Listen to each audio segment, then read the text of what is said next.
let's move on to our next question.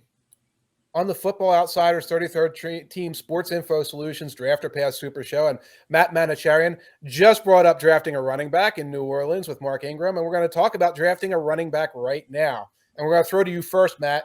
So you're running a team with few needs, and you're drafting late in the first round. Top running backs, Breece Hall and Kenneth Walker, are still on the board.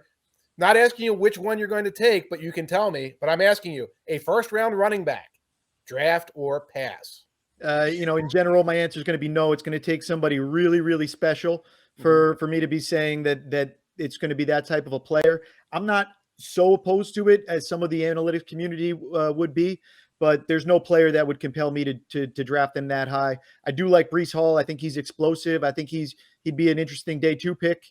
Kenneth Walker can be somebody, definitely we saw him carry the load for Michigan State. So you like kind of the floor there. But no, these guys, you'd have to be a 3-down, impact the passing game.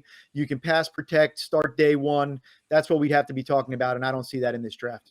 I'm not in favor of drafting a running back in the first round in general, and just specifically with Buffalo. I feel like everybody keeps trying to mock them running backs every year. Devin Singletary is kind of underrated. He did a good job taking over that running game in the second half of the year.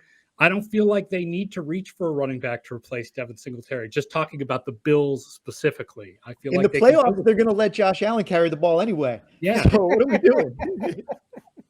Completely aligned with the discussion, and really more from a functional of not only do I agree with what was said, but like from a supply and demand standpoint, Mike, like you can find good running backs. There's countless examples of that. So, and we just, by the way, saw a really good one change. I think Ronald Jones to me has always been somewhat of an underrated player. Like when he's healthy, I think he could really impact that Chief offense. He's been really productive out of the backfield.